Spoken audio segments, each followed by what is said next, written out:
And as I mentioned earlier, the post-election fallout and controversy continues in the United States. I caught up earlier today with our favourite columnists from the New York Post and the Daily Telegraph. Miranda Devine, the script for 2020 just gets more and more bizarre, doesn't it? Now Rudy Giuliani, a friend of yours, now he's tested positive for COVID-19.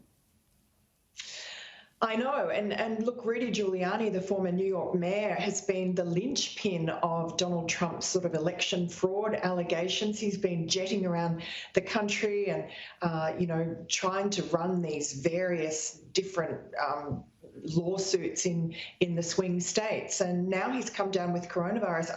I don't hear that he's particularly unwell, but given his age, he's 78, and the fact that he likes a tipple still, he likes his drinks and he loves his cigars, so he's in a high risk category. So you hope that he is well and that he gets good treatment and can have the same sort of bill of health that Donald Trump did so easily. There's no doubt he is in that vulnerable category, and we also know a lot of people get sicker in the second week of their infection than they do early on. So, yeah, let's hope. But what about Donald Trump? You know, a campaign-style rally in Georgia.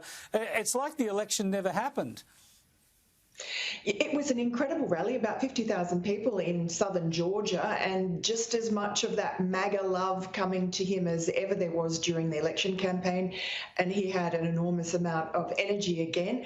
And it was interesting. I mean, I think a lot of Republicans were holding their breath about his appearance because he's been absolutely gung-ho about the fact that the election's been stolen from him, even though, a lawsuit after lawsuit from his campaign and his allies have fallen over. I mean, on Friday, there were 6 lawsuits that fell over in different states. So it's not looking good for them, and time is quickly running out.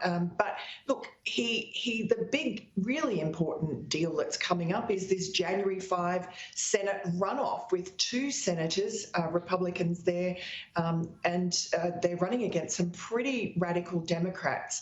And the prize at the end is control of the Senate. So the Republicans really need to win those races, at least one of them, preferably both, or otherwise Joe Biden and his administration have unfettered power. They will have the House, the Senate, and the White House, and that will give them the opportunity, at least for the next 2 years until the 2022 midterm elections, to radically remake America. And that is what that sort of left-wing socialist part of the party, the Democrat Party, wants to do. They want to push Joe Biden in that direction, and they'll probably get what they want, and that means that they'll stack the Supreme Court. They'll abolish the electoral college, which means that, the popular vote will determine who the president is. That means the Democrats will entrench their power. The other plan they have is to add 2 more states, which will give them control of the Senate indefinitely. Yeah, it is absolutely crucial, not just for the Republicans, I would argue, but for the country, that they control the Senate. Otherwise, as you say, the Democrats will run amok. The other issue, Miranda, I'd love to get your thoughts on is Donald Trump's been hinting that he might run again in 2024, of course, once he concedes this time. But the other option that's being floated a lot is his daughter, Ivanka. Is she a serious political proposition? Look, people love to try and imagine a Trump dynasty, or dynasty as we say in Australia, and that is, there's Don Trump Jr., who's very popular on the circuit. There was talk this week that he might head up the National Rifle Association. He's said that's not the case.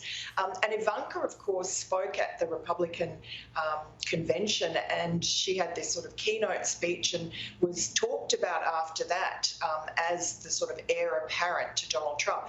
Now, I'm told that Donald Trump's adult children are urging him to run again in 2024. Whether or not he wants to do that, he seemed keen to keep on going with the campaign, I guess, the other night. But once he's back making money and playing golf, why would he want the punishment again? And after all, he'll be 78, still 4 years younger than Joe Biden, but it's pretty tough going at that age. So Ivanka Trump, she's very presentable.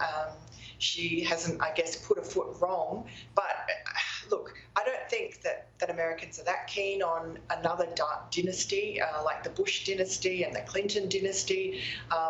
They've sort of knocked that on the head now the last few years. And there are so many great young Republicans coming up through the ranks who are, I guess, schooled in the Trumpist tradition and are allies of Trump and his conservative populism.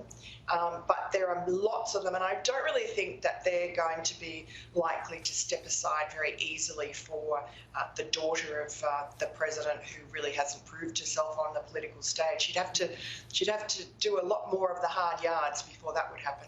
Yeah, Nikki Haley for mine, but there's a long way to go on all that. Thanks so much for joining us, Miranda. I appreciate it. Thanks, Chris. Strange days indeed in the US. Of course, that inauguration on January the 20th still seems a long way off.